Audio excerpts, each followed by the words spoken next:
Hi friends, welcome to my channel. First time ನನ್ನ channel ನೋಡ್ತಾ ಇದ್ದಾರೆ, ಸಬ್ಸ್ಕ್ರೈಬ್ ಮಾಡ್ಕೊಳ್ಳಿ ಫ್ರೆಂಡ್ಸ್. ಈ ವಿಡಿಯೋ ಇಷ್ಟ ಆದರೆ ಒಂದು ಲೈಕ್ ಕೊಡಿ.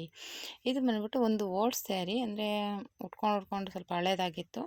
ಆ ಸೀರೆಯಲ್ಲಿ ಒಂದು ಫ್ರಾಕ್ ಥರ ಎಲ್ಲ ಗೌನ್ ಥರ ಹೊಲ್ಕೊಳ್ಳೋಣ ಅಂದ್ಬಿಟ್ಟು ಈ ಥರ ರೆಡಿ ಮಾಡಿದ್ದೀನಿ. ನೋಡಿ, ತುಂಬ ಚೆನ್ನಾಗಿ ಬಂದಿದೆ. ಸ್ಲೀವ್ ಸ್ವಲ್ಪ ಚೇಂಜ್ ಮಾಡಿದ್ದೆ, ಅದು ನನಗೆ ಓಪನ್ ಇಷ್ಟ ಆಗದೇ ಕ್ಲೋಸ್ ಮಾಡ್ಕೊಂಡಿದ್ದೀನಿ. ಇದು ಯಾವ ರೀತಿ ಸ್ಟಿಚಿಂಗ್ ಮಾಡೋದು ಅಂತ ನೋಡೋಣ ಬನ್ನಿ. ಫಸ್ಟ್ಗೆ ನಾನು ಅದು ಬಲೂನ್ ಬಫ್ ಇರ್ತಲ್ಲ, ಅದಕ್ಕೆ ಬೆಲ್ಟ್ಗೆ ರೆಡಿ ಮಾಡ್ಕೋತಾ ಇದ್ದೀನಿ. ಕೆಳಗಡೆ ಪಟ್ಟಿ ಬರುತ್ತೆ, ಮೇಲ್ಗಡೆ ಬಂದು ನಾನು ಆಲ್ರೆಡಿ ಓಪನ್ ಇಟ್ಟಿದ್ದೆ, ಆದರೆ ಓಪನ್ ನನಗೆ ಯಾಕೋ ಕಂಫರ್ಟಬಲ್ ಅನ್ನಿಸ್ಲಿಲ್ಲ. ನಿಮ್ಗೆ ಏನಾದರೂ ಅದು ನಾನು ಬೇರೆಯವ್ರಿಗೆ ಹೊಲ್ಕೊಟ್ಟಿದ್ದೆ, ಅದು ಇಷ್ಟ ಆಗಿ ಮಲ್ಕೊಂಡೆ, ಆದರೆ ಯಾಕೋ ಬೇಡ ಅನ್ನಿಸ್ತು, ಹಾಗೆ ಕ್ಲೋಸ್ ಮಾಡಿಬಿಟ್ಟೆ. ಅದನ್ನು ನೀವು ಬೇಕು ಅಂದರೆ ಓಪನ್ ಇಟ್ಕೋಬೋದು, ಇಲ್ಲಾಂದರೆ ಮಾಮೂಲಿ ಬಲೂನ್ ಸ್ಲೀವ್ಸ್ ಥರನೇ ಮಾಡ್ಕೋಬೋದು, ತೊಂದರೆ ಏನಿಲ್ಲ. ನಾನು ಇದು ಓಪನ್ ಇಟ್ಟಿದ್ದೆ, ಹಾಕೊಂಡ ಮೇಲೆ ಯಾಕೋ ನನಗೆ ಕಂಫರ್ಟಬಲ್ ಅನ್ನಿಸ್ಲಿಲ್ಲ, ಅದು ಹಂಗೆ ಕ್ಲೋಸ್ ಮಾಡಿಬಿಟ್ಟೆ. ಕ್ಲೋಸ್ ಮಾಡಿದ್ಮೇಲೆ ಮಾಮೂಲಿ ಬಲೂನ್ ಸ್ಲೀವ್ಸ್ ಥರನೇ ಆಯಿತು. ಈ ರೀತಿ ಫಸ್ಟು ಫ್ರಿಲ್ಲೆಲ್ಲ ಇಟ್ಕೊಂಡು ನೀಟಾಗಿ ಪಟ್ಟಿ ಆಲ್ರೆಡಿ ರೆಡಿ ಮಾಡ್ಕೊಂಡಿದ್ದೀನಿ. ಇವಾಗ ಕೆಳಗಡೆ ಮೇಲೆ ಇಟ್ಕೊಂಡು ರೆಡಿ ಮಾಡ್ಕೋಬೇಕು. ಫಸ್ಟ್ಗೆ ನಿಮಗೆ ಚಿಕ್ಕದು ಬೇಕಂದ್ರೆ ಚಿಕ್ಕದು ಇಟ್ಕೊಳ್ಳಿ, ದೊಡ್ಡದು ಬೇಕಂದರೆ ದೊಡ್ಡದು ಇಟ್ಕೊಳ್ಳಿ. ಫ್ರಿಲ್ಲ ನಾನು ಸೀರೆ ಪೀಸ್ ಆಗಿರೋದು ಸ್ವಲ್ಪ ಜಾಸ್ತಿ ಇಟ್ಟಿದ್ದೀನಿ, ಬಟ್ಟೆ ಇತ್ತಲ್ಲ ಅಂತ. ನೀವು ಬೇಕಂದರೆ ಕಮ್ಮಿ ಬೇಕಂದ್ರೆ ಕಮ್ಮಿನೂ ಮಾಡ್ಕೋಬೋದು, ತೊಂದರೆ ಏನಿಲ್ಲ. ಈ ರೀತಿ ಫ್ರಿಲ್ ಕೊಟ್ಟಾದಮೇಲೆ ತಿರ್ಗಿ ಮೇಲೆ ಅದೇ ಸೇಮ್ ಕೆಳಗಡೆ ಕೊಟ್ಟಿದ್ದೀವೋ ಮೇಲೂ ಹಾಗೇ ಫ್ರಿಲ್ ಕೊಟ್ಕೋಬೇಕು. ನಾನು ಹೇಳ್ದಂಗೆ ಜಾಸ್ತಿ ಕೊಟ್ಟಿದ್ದೀನಿ ಫ್ರಿಲ್ಲು, ಸೀರೆ ಪೀಸಲ್ಲಿ ಇತ್ತಲ್ಲ ಅಂದ್ಬಿಟ್ಟು. ಈ ರೀತಿ ಈ ಕಡೆನೂ ಹಾಗೇ ಫ್ರಿಲ್ ಕೊಟ್ಕೋಬೇಕು, ಮೇಲೆ ಕೆಳಗೆ ಎರಡು ಕಡೆನೂ ಕೊಟ್ಬಿಟ್ಟು ನೀಟಾಗಿ ಸ್ಟಿಚ್ ಮಾಡ್ಕೋಬೇಕು. ಮತ್ತು ಮಧ್ಯದಲ್ಲಿ ಮಾರ್ಕ್ ಮಾಡಿಕೊಂಡು ನಾವು ಪಟ್ಟಿ ಆಲ್ರೆಡಿ ರೆಡಿ ಮಾಡಿದ್ದೀವಲ್ಲ, ಪಟ್ಟಿ ಜಸ್ಟ್ ಅಟ್ಯಾಚ್ ಮಾಡ್ಕೋಬೇಕು ಅಂತ ಚೆನ್ನಾಗಿ ಕಾಣಿಸುತ್ತೆ. ಇದು ಆಲ್ರೆಡಿ ನಾವು ಚಿಕ್ಕವರಿದ್ದಾಗಲೇ ಹೊಲ್ಸ್ಕೊತಾ ಇದ್ವಿ, ನಮಗೆ ಒಂದು ಲೆವೆಲ್ಗೆ ಇದ್ದಾಗಲೇ. ನಾನು ಟೈಲರಿಂಗ್ ಕಲಿಬೇಕಾದ್ರೇ ಈ ಥರ ಡಿಸೈನ್ ಎಲ್ಲ ಹೊಲ್ದು ಹಾಕ್ಕೊಂಡಿದ್ದೆ, ನೆನಪಿದೆ ಚೆನ್ನಾಗಿ. ಆದರೆ ಇವಾಗ ಇದು ಫ್ಯಾಷನ್ ಆಗಿದೆ. ಸ್ವಲ್ಪ ಉದ್ದ ಬಲೂನು ಸ್ಲೀವ್ಸ್ ಬಂದ್ಬಿಟ್ಟು ತುಂಬ ಚೆನ್ನಾಗಿದೆ, 10 ಇಂಚಿಗೆ ಬರುತ್ತೆ ಇದು.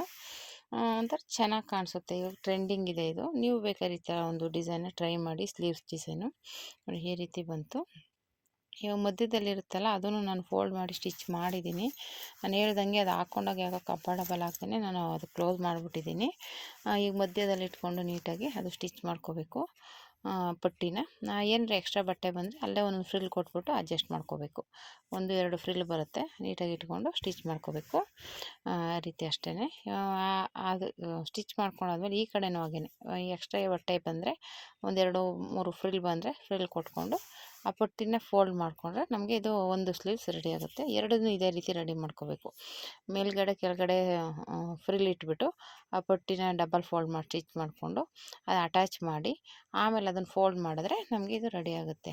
ಬಲೂನ್ ಸ್ಲೀವ್ಸು ಎರಡು ಕಡೆ ಸ್ಟಿಚ್ ಮಾಡಿಕೊಂಡ್ರೆ ನಮಗೆ 2 ಸ್ಲೀವ್ಸು ರೆಡಿ ಆಗುತ್ತೆ. ಈ ರೀತಿ ರೆಡಿ ಸ್ಲೀವ್ಸ್ ರೆಡಿ ಆದಮೇಲೆ ಸೈಡ್ಗೆ ಇಟ್ಬಿಡೋಣ. ಹೇಳ್ದಂಗೆ ಮಧ್ಯದಲ್ಲಿ ಬಂದ್ಬಿಟ್ಟು ನೀವು ಜಿಗ್ಜಾಗ್ ಆದರೂ ಮಾಡ್ಬೋದು. ನಾನು ಜಿಗ್ಜಾಗು ಅದು ಮಿಷಿನೆಲ್ಲ ಸ್ವಲ್ಪ ಪ್ರಾಬ್ಲಮ್ ಇರೋದ್ರಿಂದ ಜಿಗ್ಜಾಗ್ ಮಾಡೋಕ್ಕೇನು ಹೋಗಲಿಲ್ಲ, ಮಾಮೂಲಿ ಹಾಗೇ ಸ್ಟಿಚ್ ಮಾಡಿದೆ. ಕೆಳಗಡೆ ಹಂಗೆ ಒಂದು ಫೋಲ್ಡ್ ಮಾಡಿಕೊಂಡು ಸ್ಟಿಚ್ ಮಾಡಿಕೊಂಡೆ. ಹಾಗೆ ನೋಡೋಣ ಹೇಗೆ ಬರುತ್ತೆ ಡಿಸೈನ್ ನೋಡ್ಬಿಟ್ಟು ಅಂದ್ಬಿಟ್ಟು, ಅದಕ್ಕೋಸ್ಕರ ನೋಡಿ ಈ ರೀತಿ ಬರುತ್ತೆ. ಆದರೆ ಓಪನ್ ಬರಂದರೆ ಚೆನ್ನಾಗಿರುತ್ತೆ, ಆದರೆ ನನಗೆ ಇಷ್ಟ ಆಗಲಿಲ್ಲ. ಅದು ಬೇರೆಯವ್ರಿಗೆ ಹೊಲ್ಕೊಟ್ಟಿದ್ದೆ, ಅದು ಇಷ್ಟ ಆಗಿ ಹೊಲ್ಕೊಂಡ್ರೆ ನನಗೆ ಹಾಕೊಳ್ಳೋಕೆ ಕಂಫರ್ಟಬಲ್ ಆಗಲಿಲ್ಲ. ಅದು ಓಪನ್ ಇತ್ತಲ್ಲ, ಒಂಥರ ಏನೋ ಒಂಥರ ಅನ್ನಿಸ್ತು. ಆಮೇಲೆ ಬೇಡ ಅಂದ್ಬಿಟ್ಟು ಅದು ಕ್ಲೋಸ್ ಮಾಡಿಬಿಟ್ಟು ಇವಾಗ ಈ ರೀತಿ ರೆಡಿ ಮಾಡ್ತಾಯಿದ್ದೀನಿ. ಆಮೇಲೆ ಮತ್ತೆ ಇದನ್ನು ರೆಡಿ ಮಾಡಿ ಸೈಡ್ಗೆ ಇಟ್ಬಿಟ್ಟು ಫ್ರಂಟು ರೆಡಿ ಮಾಡ್ಕೋಬೇಕಾಗುತ್ತೆ. ಫ್ರಂಟು ಆಮೇಲೆ ಕೆಳಗಡೆದೆಲ್ಲ ಆಲ್ರೆಡಿ ಕಟ್ ಮಾಡಿ ಇಟ್ಕೊಂಡಿದ್ದೀನಿ. ಅದು ಕೆಳಗಡೆ ಮಾತ್ರ ಸ್ವಲ್ಪ ಜಾಯಿಂಟ್ ಬಂತು, ನಾನು ಇದು ಜಾಸ್ತಿ ಲೆಂತ್ ಇಟ್ಟಿಲ್ಲ. ಕೆಳಗಡೆ ಲೆಗ್ಗಿನ್ಸ್ ಹಾಕ್ಕೊಂಡ್ರೆ ಕಾಣಿಸ್ಬೇಕು ಆ ರೀತಿ ಇಟ್ಟಿದ್ದೀನಿ. ಗೌನ್ ಥರ ಫುಲ್ಲು ಲಾಂಗ್ ಇಟ್ಟಿಲ್ಲ, ಫ್ರಾಕ್ ಥರ ಸ್ವಲ್ಪ ಲೆಗ್ಗಿನ್ಸ್ ಕಾಣಿಸ್ಬೇಕು ಆ ರೀತಿ ರೆಡಿ ಮಾಡ್ತಾ ಇರೋದು. ಈಗ ಸ್ಲೀವ್ಸ್ ಎಲ್ಲ ರೆಡಿ ಮಾಡ್ಕೊಂಡು ಸೈಡ್ಗೆ ಇಟ್ಬಿಟ್ಟು ಆಮೇಲೆ ನಾನು ಕೆಳಗಡೆದು ರೆಡಿ ಮಾಡ್ಕೋಬೇಕು. ಕೆಳಗಡೆದು ಮತ್ತು ಮೇಲ್ಗಡೆದು ಎರಡೂ ನೋಡಿ ಈ ರೀತಿ 2 ಸ್ಲೀವ್ಸ್ ರೆಡಿ ಆಯಿತು. ಸೈಡ್ಗೆ ಇಟ್ಬಿಟ್ಟು ಇವಾಗ ಫ್ರಂಟು ಬ್ಯಾಕು ರೆಡಿ ಮಾಡ್ಕೊಳ್ಳೋಣ. ಇದು ರೆಡಿ ಮಾಡ್ಕೊಂಡಾದ್ಮೇಲೆ ಕೆಳಗಡೆ ರೆಡಿ ಮಾಡ್ಕೋಬೋದು. ಇವಾಗ ಆಲ್ರೆಡಿ ಕಟಿಂಗ್ ಮಾಡಿ ಇಟ್ಕೊಂಡಿದ್ದೀನಿ. ಇವಾಗ ಅದನ್ನು ವಿ ಶೇಪಲ್ಲಿ ಇರೋದ್ರಿಂದ ಅದನ್ನು ಸ್ಟಿಚ್ ಮಾಡಿ ಔಟ್ ಮಾಡಿಬಿಡ್ತೀನಿ. ಬೇಕಂದರೆ ನೀವು ಕ್ಯಾನ್ವಾಸ್ ಬೇಕಂದ್ರೆ ಹಾಕ್ಕೋಬೋದು, ಆಪ್ಷನ್, ಅದೇನು ಬೇಕೇ ಬೇಕು ಅಂತೇನಿಲ್ಲ. ಅದನ್ನು ಈ ಥರ ಸ್ಟಿಚ್ ಮಾಡಿ ಉಲ್ಟಾ ಮಾಡಿ ತಿರುಗಿಸ್ಕೊಂಡು ಸ್ಟಿಚ್ ಮಾಡ್ಕೋತಾ ಇದ್ದೀನಿ. ಸ್ಟಿಚ್ ಮಾಡಿ ಸುತ್ತ ಸ್ಟಿಚಿಂಗ್ ಹಾಕ್ಕೊಂಡ್ರೆ ನಮಗೆ ಫ್ರಂಟು ರೆಡಿ ಆಗುತ್ತೆ. ಆಮೇಲೆ ರೆಡಿ ಆದಮೇಲೆ ಆ ಕಡೆ ಈ ಕಡೆ ಒಂದು ಡಾಟ್ ಪಾಯಿಂಟ್ ಇಟ್ಕೋಬೇಕು. ಇದನ್ನು ಕಟೋರಿ ಥರ ಆಗಲಿ ಪ್ರಿನ್ಸ್ ಥರ ಆಗಲಿ ಹೊಲ್ದಿಲ್ಲ, ಪ್ರಿನ್ಸ್ ಕಟ್ ಥರ ಮಾಮೂಲಿ ಡಾಟ್ ಹಿಡಿಯೋದು ಅಷ್ಟೇ. ಅದು ನೀವು ಜಾಸ್ತಿ ದಪ್ಪ ಇರೋರ್ಗೆ ಆ ಥರ ಹೊಲ್ದ್ರೆ ಚೆನ್ನಾಗಿರುತ್ತೆ. ಇದಕ್ಕೆಲ್ಲ ಏನಷ್ಟು ಬೇಕಾಗಿಲ್ಲ ಅನ್ಕೋತೀನಿ. ಸುಮ್ಮನೆ ಡಾಟ್ ಹಿಡಿದ್ರೆ ಸಾಕು. ಹಿಂದೆ ಮುಂದೆ ಒಂದೊಂದು ಡಾಟ್ ಹಿಡ್ಕೊಂಡ್ರೆ ನಮಗೆ ಫಿಟ್ಟಿಂಗ್ ಎಲ್ಲ ನೀಟಾಗಿ ಬರುತ್ತೆ. ಏನು ತೊಂದರೆ ಏನಿಲ್ಲ. ನಾನು ಆಲ್ರೆಡಿ ಹಾಕೊಂಡು ತೋರಿಸಿದ್ನಲ್ಲ, ನೀಟಾಗಿ ಬಂದಿತ್ತು. ಏನು ತೊಂದರೆ ಇಲ್ಲ. ಲೂಸು ಟೈಟು ಆ ಥರ ಏನಿಲ್ಲ. ನಮಗೆ ಎಷ್ಟು ಲೂಸ್ ಬೇಕೋ ಅಷ್ಟು ಇಟ್ಕೊಂಡಿದ್ದೆ. ನೀವು ಇನ್ನೂ ಟೈಟಾಗಿ ಹಾಕೊಳ್ಳೋರು ಹಾಕ್ಕೋಬೋದು, ತೊಂದರೆ ಏನಿಲ್ಲ. ಇವಾಗ ಈ ರೀತಿ ನೀಟಾಗಿ ಅಲ್ಲಿ ಪಿನ್ ಹಾಕ್ಕೊಂಡು ನೀಟಾಗಿ ಸವಸ್ಕೋಬೇಕು ಲೈನಿಂಗ್ ಎಲ್ಲನೂ. ಯಾಕೆಂದರೆ ಕೆಳಗಡೆದು ಸ್ಮೂತ್ ಇರೋದ್ರಿಂದ ಎಳ್ಕೊಳ್ಳುತ್ತೆ. ಆ ಕಡೆ ಮೇಲೆ ಕೆಳಗೆ ಹಾಕೋ ಚಾನ್ಸ್ ಇರುತ್ತೆ. ಹಾಗಾಗಿ ನಮ್ಮ ಬಟ್ಟೆ ಕರೆಕ್ಟಾಗಿ ಕೂರಿಸಿ ಒಂದೊಂದು ಸ್ಟಿಚ್ ಹಾಕ್ಕೊಂಬಿಟ್ರೆ, ಇದು ಗುಂಡು ಪಿನ್ ಹಾಕ್ಕೊಂಬಿಟ್ರೆ ನೀಟಾಗಿರುತ್ತೆ. ಇವಾಗ ಇದನ್ನು ಈ ರೀತಿ ಸ್ಟಿಚ್ ಹಾಕ್ಕೋಬೇಕು ಸುತ್ತ. ನಾನು ಹೇಳ್ದಂಗೆ ಸ್ಟಿಚಿಂಗ್ ಹಾಕ್ಕೊಂಡಾದ್ಮೇಲೆ ಎರಡು ಡಾಟ್ ಹಿಡಿದ್ರೆ ಒಂದು ರೆಡಿ ಆಗುತ್ತೆ. ಇದಾದಮೇಲೆ ಮತ್ತೆ ಇನ್ನೊಂದು ಫ್ರಂಟು ಬ್ಯಾಕು ಎರಡಕ್ಕೂ ವಿ ನೆಕ್ ಇಟ್ಟಿದ್ದೀನಿ. ಬ್ಯಾಕಿಗೆ ಸ್ವಲ್ಪ ಲೆಂತ್ ಇಟ್ಟಿದ್ದೀನಿ, ಫ್ರಂಟಿಗೆ ಜಾಸ್ತಿ ಡೀಪ್ ಬೇಡ ಅಂತ ಕಮ್ಮಿ ಇಟ್ಟಿದ್ದೀನಿ. ಅದರಲ್ಲೇ ಗೊತ್ತಾಗ್ಬಿಡುತ್ತೆ. ಸೇಮ್ ಅದನ್ನು ಹಂಗೆ ಉಲ್ಟಾ ತಿರುಗಿಸ್ಕೊಂಡು ಸುತ್ತ ಸ್ಟಿಚ್ ಹಾಕ್ಕೊಂಡು ಒಂದು ಡಾಟ್ ಹಿಡ್ಕೊಂಡ್ರೆ ಫ್ರಂಟು ಬ್ಯಾಕು ಎರಡೂ ಅದೇ ರೀತಿಯೇ ರೆಡಿ ಆಗುತ್ತೆ. ಮತ್ತು ಅದರಲ್ಲಿ ಎಕ್ಸ್ಟ್ರಾ ಬಟ್ಟೆ ಏನಿದೆ ತೆಗೆದುಬಿಟ್ಟು ನಾವು ರೆಡಿ ಮಾಡ್ಕೋಬೇಕಾಗುತ್ತೆ. ನೋಡಿ, ಈ ರೀತಿ ನಾನು ಆಲ್ರೆಡಿ ತೋರಿಸ್ತಾ ಇದ್ದೀನಲ್ಲ, ಆ ಥರ ಸ್ಟಿಚ್ಚಿಂಗ್ ಮಾಡಿಕೊಂಡು ಅದು ಎಕ್ಸ್ಟ್ರಾ ಬಟ್ಟೆ ಏನು ಬರುತ್ತಲ್ಲ ಅದನ್ನು ಕಟ್ ಮಾಡ್ಕೊಂಬಿಡ್ಬೇಕು. ಕಟ್ ಮಾಡಿಬಿಟ್ಟು ತೆಗೆದುಬಿಟ್ರೆ ನಮಗಿದು ಫ್ರಂಟು ಬ್ಯಾಕು ಸೇಮ್ ಇದೇ ರೀತಿಯೇ ಮಾಡ್ಕೊಳ್ಳೋದು. ನಾನು ಹೇಳ್ದಂಗೆ ಇದಕ್ಕೆ ಬಟನ್ ಏನೂ ಬರೋಲ್ಲ.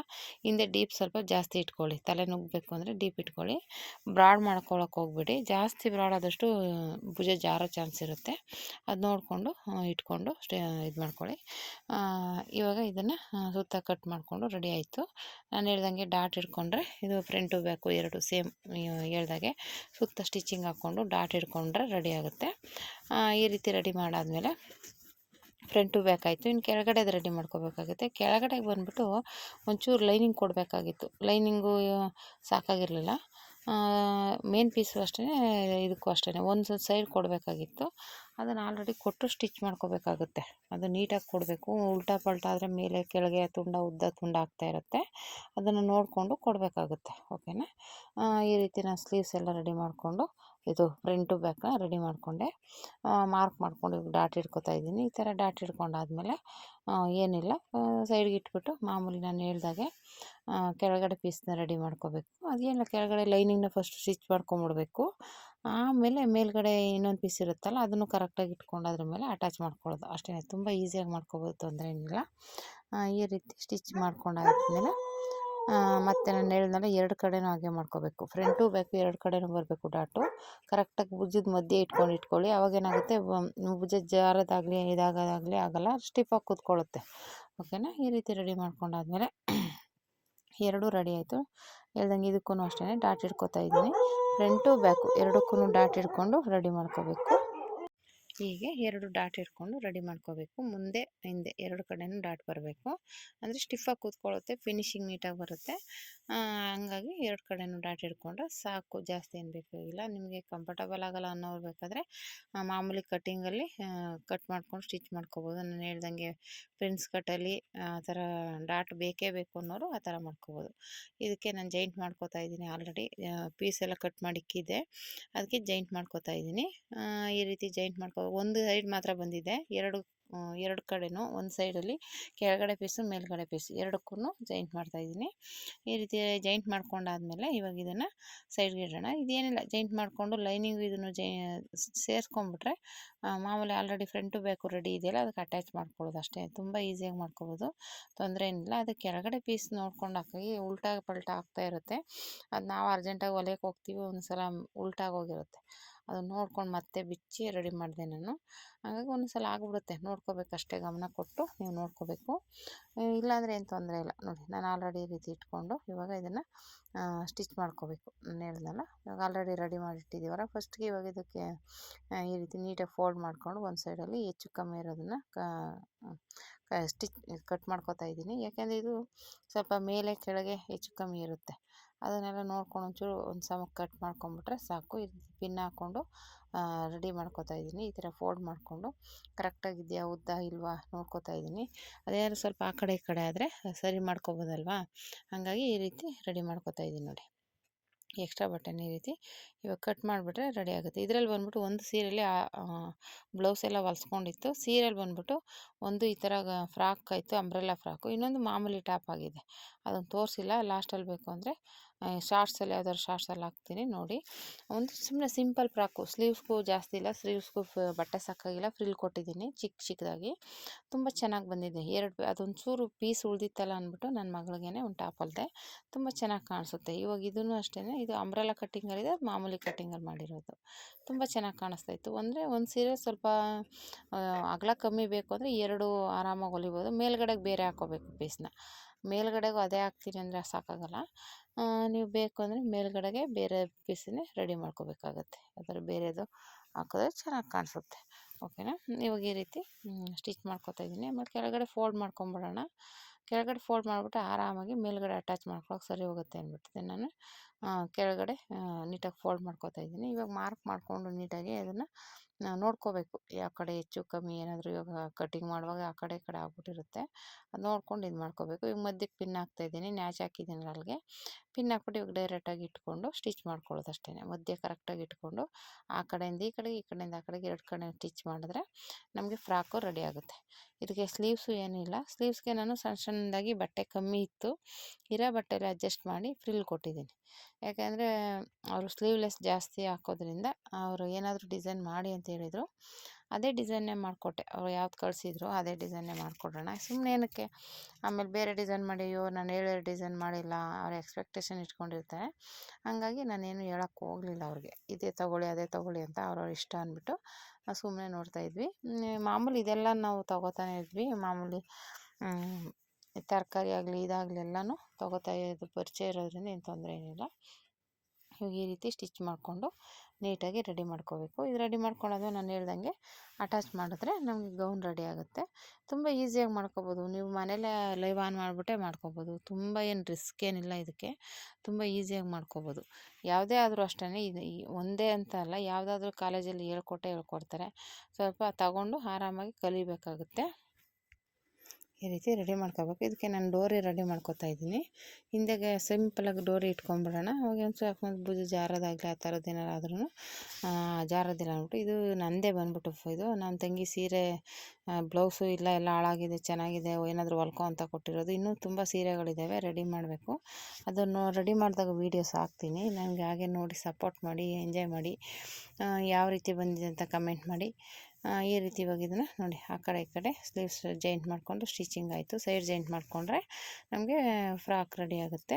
ಮಾಮೂಲಿ ಡೋರಿಗೂ ರೆಡಿ ಮಾಡಿದ್ದೀನಿ. ಬಟ್ಟೆ ಇರಲಿಲ್ಲ ಜಾಸ್ತಿ ಫ್ರಿಲ್ ಕೊಡೋದಕ್ಕೆ, ನರಿಕೆ ಕೊಡೋದಕ್ಕೆ. ಇರೋಲ್ಲ ಅಡ್ಜಸ್ಟ್ ಮಾಡಿ ರೆಡಿ ಮಾಡಿರೋವಂಥದ್ದು. ತುಂಬ ಚೆನ್ನಾಗಿ ಬಂದಿದೆ ಫ್ರಾಕ್ ಅಂತೂ. ನೀವು ಆಲ್ರೆಡಿ ಹಾಕ್ಕೊಂಡಿರೋದು ನೋಡಿರ್ತೀರ. ಹೇಗೆ ಬಂದಿದೆ ಅಂತ ಕಮೆಂಟ್ ಮಾಡಿ ಫ್ರೆಂಡ್ಸ್. ಫ್ರಾಕ್ ಚೆನ್ನಾಗಿದೆಯಾ ಇಲ್ವಾ ಅಂತ ಒಂದು ಕಮೆಂಟ್ ಮಾಡಿ. ಚೆನ್ನಾಗಿಲ್ಲ ಅಂದ್ರೂ ಕಮೆಂಟ್ ಮಾಡಿ. ನೆಕ್ಸ್ಟ್ ಬೇಕಾದರೆ ಅದನ್ನು ಸರಿ ಮಾಡ್ಕೊಳ್ಳೋಕ್ಕೆ ನಾನು ಟ್ರೈ ಮಾಡ್ತೀನಿ. ಇದು ಆಲ್ರೆಡಿ ಒಂಥರ ಚೆನ್ನಾಗಿ ಬಟ್ಟೆ ಜಾಸ್ತಿ ಇತ್ತಲ್ಲ ಅಂತ ಮಾಡಿದೆ. ಆದರೆ ಹಾಕ್ಕೊಂಡಾಗ ನಮ್ಮ ಫ್ರೆಂಡು ಯಾಕೋ ಚೆನ್ನಾಗಿಲ್ಲ ಅದು ಅಂತ ಇದ್ರು, ಬೇರೆ ಏನಾದರೂ ಮಾಡ್ಕೊ ಅಂತಿದ್ರು. ಕೊನೆಗೆ ಏನಂತು, ಅದು ಜಾಯಿಂಟ್ ಮಾಡಿಬಿಟ್ರೆ ಒಂಥರ ಬಲೂನ್ ಸ್ಲೀವ್ಸ್ ಥರನೇ ಆಗುತ್ತೆ ಅಂದ್ಬಿಟ್ಟು ಏನು ಮಾಡಿದೆ, ಅದನ್ನ ಜಾಯಿಂಟ್ ಮಾಡಿಬಿಟ್ಟೆ. ಒಳಗಡೆಯಿಂದ ಜಾಯಿಂಟ್ ಮಾಡಿದ್ದೀನಿ. ತೊಂದರೆ ಏನಿಲ್ಲ, ಆರಾಮಾಗಿದೆ. ಆಮೇಲೆ ಈ ರೀತಿ ಸ್ಟಿಚಿಂಗ್ ಮಾಡ್ಕೋಬೇಕು. ಈ ರೀತಿ ಸ್ಟಿಚಿಂಗ್ ಆದಮೇಲೆ ನೀಟಾಗಿ ಎಕ್ಸ್ಟ್ರಾ ಬಟ್ಟೆ ಏನಾದರೂ ಬಂದರೆ ತೆಗೆದುಬಿಡಬೇಕು. ತೆಗೆದುಬಿಟ್ರೆ ಅವಾಗ ನೀಟಾಗಿರುತ್ತೆ ಫಿನಿಶಿಂಗು. ಆ ಕಡೆ ಈ ಕಡೆ ಆಗೋಕ್ಕೆ ಚಾನ್ಸ್ ಇರೋಲ್ಲ. ಇವಾಗ ಈ ರೀತಿ ನೋಡಿ ಸ್ಟಿಚಿಂಗ್ ಮಾಡ್ಕೋಬೇಕು. ಆ ಕಡೆ ಈ ಕಡೆ ಎಲ್ಲ ನೋಡಿಕೊಂಡು ಸ್ಟಿಚ್ ಮಾಡ್ಕೋಬೇಕಾಗತ್ತೆ. ನೋಡಿ ಈ ರೀತಿ ಸ್ಟಿಚಿಂಗ್ ಹಾಕ್ಕೊಂಡ್ರೆ ರೆಡಿ ಆಗುತ್ತೆ. ಕೆಳಗಡೆ ಮಾಮೂಲಿ ಫೋಲ್ಡ್ ಮಾಡಿಕೊಂಡೆ. ನೀವು ಬೇಕಾದ್ರೆ ಜಿಗ್ ಜಾಗ್ ಇದ್ದರೆ ಜಿಗ್ ಜಾಗ್ ಮಾಡ್ಕೊಳ್ಳಿ, ಚೆನ್ನಾಗಿರುತ್ತೆ. ಅವ್ರಿಗೆ ಜಿಗ್ ಜಾಗ್ ಈಸಿಯಾಗಿ ಮಾಡೋರಿಗೆ ಏನು ತೊಂದರೆ ಇಲ್ಲ. ಈ ರೀತಿ ರೆಡಿಯಾಗಿದೆ ನೋಡಿ friends. Thank you for watching.